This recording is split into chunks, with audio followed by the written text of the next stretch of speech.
Olá, ESEC no Brasil! Bem-vindos a mais um vídeo da Unibase para aplicantes da LCP. Eu sou a Beca, MCVP MXP, então eu cuido do programa ESEC Membro e de toda a experiência de membresia dos nossos membros voluntários. E eu vou falar para vocês hoje um pouquinho sobre as tendências de MXP, então as tendências de experiência de membresia e do programa ESEC Membro. Para começar, eu vou explicar um pouquinho sobre o que é Membership Experience Program, então o que é o ESEC Membro, para vocês entenderem um pouco o contexto. Então, hoje a gente considera ser membro da ESEC um dos nossos produtos, e o ESEC Membro é um programa de experiência de membresia que proporciona aprendizado informal para jovens de 18 a 30 anos. E a ideia é que a gente desenvolva esses jovens, oferecendo para eles também oportunidades de melhorar o seu currículo, de ter mais oportunidades profissionais e desenvolvimento pessoal, e sempre conectado com os nossos valores. E falando um pouquinho, das pessoas que estão aqui com a gente, hoje a gente tem quatro grandes personas, 4 grandes tipos de perfis que procuram organização. Então, a gente tem o perfil de desenvolvimento pessoal, que é aquela pessoa que quer se desenvolver, se conhecer. A gente tem o perfil de experiência de liderança, então aquela pessoa que quer ter um contato a mais com liderança de pessoas, com gestão de equipe, que quer ali um pouco mais a parte profissional. A pessoa que se interessa pelo networking global, então que a nossa parte mesmo de intercâmbios e que quer ter esse contato com outros países, desenvolver idiomas. E por último, a persona que se interessa pelo impacto da ESEC, então aquela pessoa que brilha o olho pelo trabalho voluntário, pelas ONGs e realmente pela diferença no mundo ao seu redor. E para vocês entenderem um pouquinho como que funciona o ESEC Membro, a gente tem o MEX Operational Model, que é basicamente qual que é o modelo de implementação, como que a gente trabalha com o produto de membresia. Então, a gente entrega essas experiências através do funil e da jornada de membresia. E durante todo o funil e durante toda a jornada, a gente tem MX Standards e MX SOPs. Os MX Standards, eles são os padrões mínimos para a experiência de membresia. Então, do mesmo jeito que a gente tem standards para a nossa experiência de intercâmbio, a gente também tem esses mínimos para a experiência de membresia. Então, eles garantem que a gente tenha uma maior retenção, maior satisfação e maior pipeline dos nossos membros. Então, eles basicamente padronizam o que a gente vai ter desde o momento que ele conhece o ESEC, ele se aplica até quando ele deixa a organização ou a Lumina.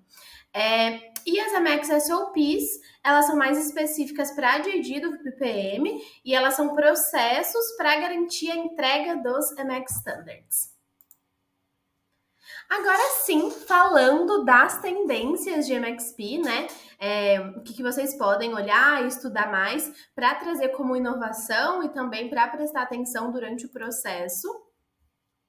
Primeiramente, a implementação de SOPs. Então, hoje a gente ainda tem uma implementação muito baixa e ela é o primeiro passo para ter o processo de gestão de pessoas e fazer os básicos, Então, a gente tem as SOPs de Transition, Transformation e Advanced, e elas são voltadas para cada etapa do funil. Então, quando a pessoa está entrando, quando ela está se desenvolvendo e vivendo a experiência dela, e depois quando ela está finalizando, seja para aluminar ou seja para ir para um cargo, um outro cargo, TLB, EB e tudo mais.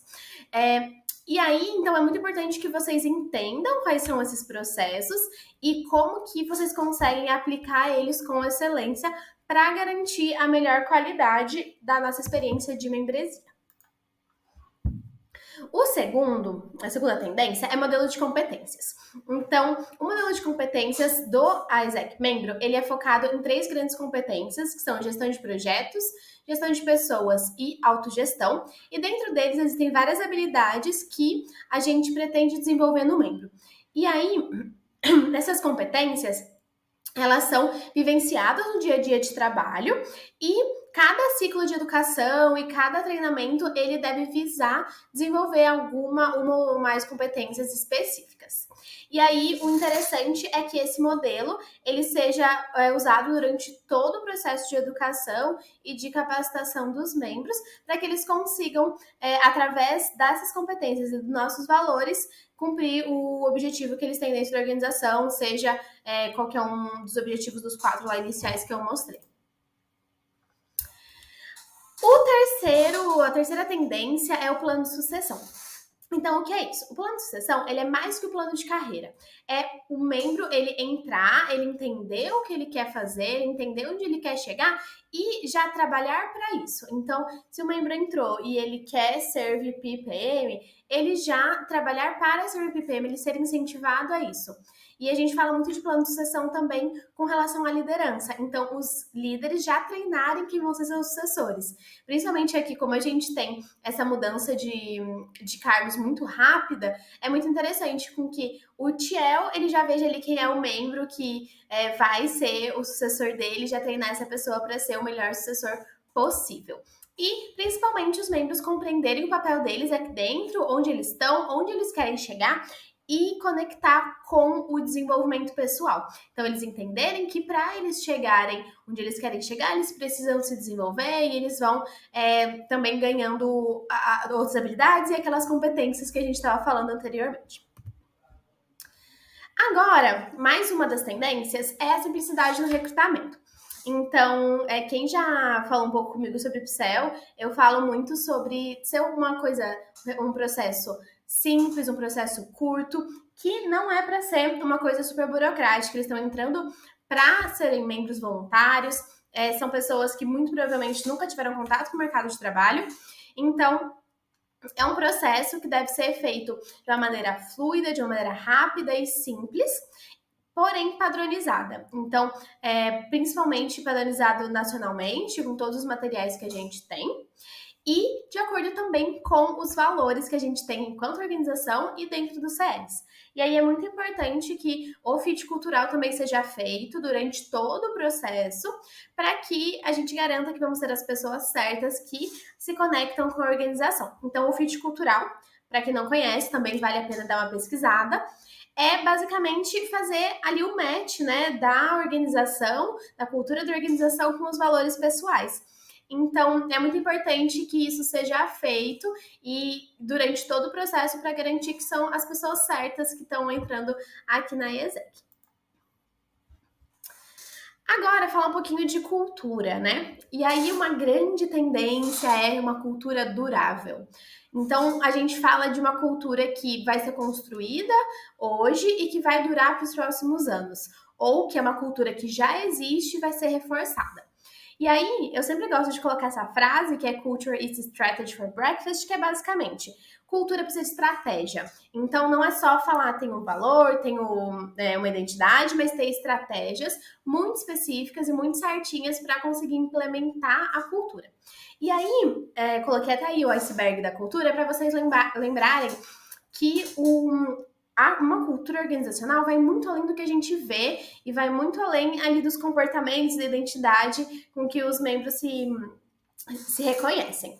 Então, eles têm valores, têm as interpretações desses valores, e é muito importante que a liderança, no caso o EB, o LCP, ele que vai guiar a construção desses valores.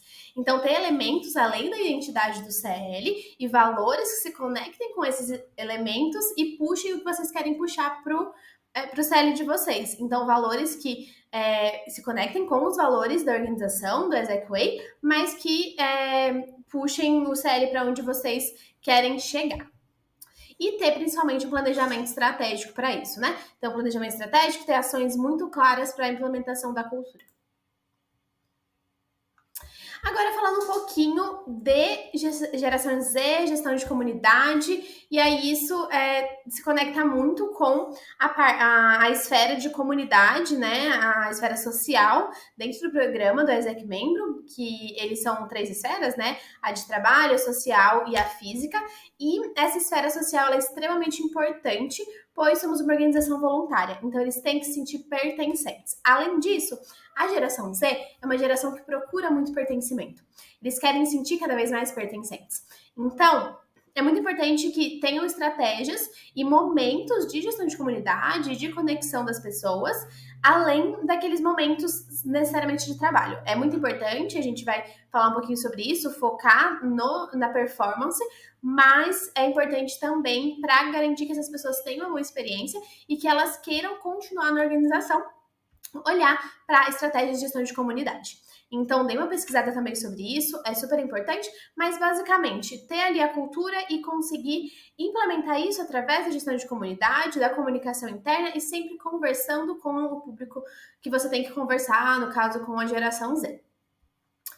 E a última tendência eu chamei de People for Operations, que é basicamente PM e a parte de gestão de pessoas olhar para a performance dos membros do mesmo jeito que olha para desenvolvimento e engajamento.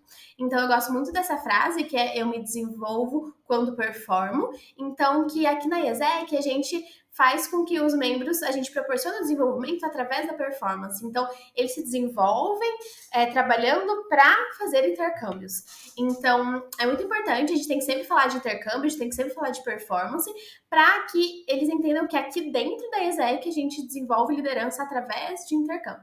Para desenvolver intercâmbio, a gente tem que performar. Então, e aí, falando um pouco estrategicamente de PM, o que significa isso? Significa que PM precisa entender as dores das operações para ajudar na performance e também operações e pessoas trabalhar em conjunto para impulsionar a membresia.